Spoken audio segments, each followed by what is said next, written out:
முன்னோரும் குலதெய்வமும் இணைந்து வராங்களா? எப்போங்க? ஒவ்வொரு அமாவாசைக்கும் வராங்க. நான் எப்படி நம்புறது? நிறைய பேர் ஒரு தப்பு பண்ணுறாங்க. அதாவது மாமியார் சரியில்லை, மாமனார் சரியில்லை, எனக்கு இருக்கும்போது தொல்லை கொடுத்தாரு, இதனால் நான் பூஜை பண்ண மாட்டேன், எனக்கு வேலை இருந்தது அப்படின்வாங்க.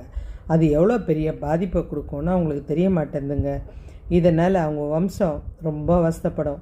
ஒன்று, வியாபாரம் நடக்கிறது ஏதோ ஒரு தரங்கள் வரும், பணம் இருந்தாலும் வீட்டில் மகிழ்ச்சி இருக்காது. நம்ம என்ன நினச்சிப்போம், இதுக்கெல்லாம் குலதெய்வத்துக்கு ஒரு பூஜை போட்டால் அது சரியாயிடும்னு நினச்சிப்போம். உடனே கோவிலுக்கு போனாலும் அங்கேயும் ஏதோ ஒரு பிரச்சனை வரும்.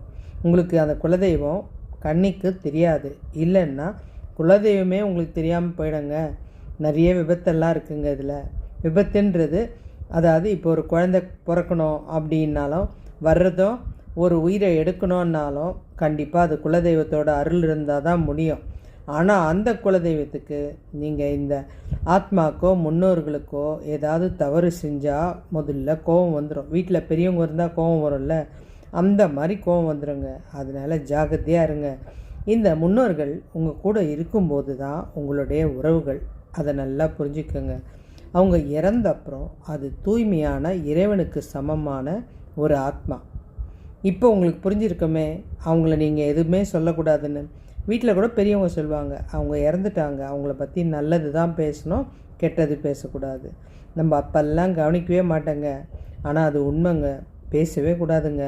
அவங்கள பற்றி நல்லது மாத்திரம்தான் சொல்லணும். ஏன்னா அது ஒரு நல்ல ஆத்மா. இது இங்கேருந்து வேறு இடத்துக்கு போய் பிறக்க போகுது, திரும்பவும் நம்ம கூட வரப்போகிறது இல்லை. அந்த உடலை தான் நம்ம எரிச்சிட்டோமே. அதனால் நீங்கள் இந்த திதியெல்லாம் விட்டுறாதீங்க. இதனால் நிறைய பிரச்சனை இருக்குங்க. உங்களுக்கு தெரிலனா என்னுடைய சேனலுக்கு போய் பாருங்கள், அதோட ஃபுல் டீட்டெயிலும் போட்டிருக்கேன். சப்ஸ்கிரைப் பண்ணுங்கள், சேனலில் பாருங்கள்.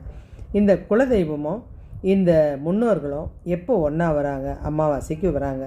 இப்போ உங்கள் வீட்டில் ஒரு நல்ல விஷயம் நடக்குதுன்னா முதல்ல யாருக்கு பூஜை போடுவீங்க? குலதெய்வத்துக்கு தான் பூஜை போடுவீங்க.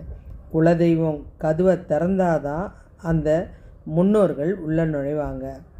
உள்ளே வந்தால் அவங்க சந்தோஷமாக போனாதான் அந்த குலதெய்வத்துக்கு சந்தோஷமாக இருக்கும். இல்லைன்னா உங்களை ரொம்ப கஷ்டப்படுத்தும். ஏன்னா நான் கூட்டிகிட்டு வந்து அவங்கள நீ இவ்வளோ துன்பப்படுத்திட்டியே, இவங்கள கேவலப்படுத்திட்டியே அப்படின்னு உங்களுக்கு நிறைய பிரச்சனை வரும். சரி, எனக்கு குலதெய்வமே தெரியாது அப்படின்னா கவலையே படாதீங்க. மாசாணி அம்மன் இருக்குது, நம்ம அங்காள பரமேஸ்வரி இருக்குது, இவங்கெல்லாம் பெரிய தெய்வம். அம்மா எனக்கு தெரியாது, நீ தான் எங்களுக்கு தாயாக இருந்து காப்பாற்றணுன்னா, எந்த தாய்க்குங்க குழந்தைங்கள தவிக்க விட மனசு வரும்? அவங்க தாயாக இருந்து உங்களை கண்டிப்பாக காப்பாற்றுவாங்க.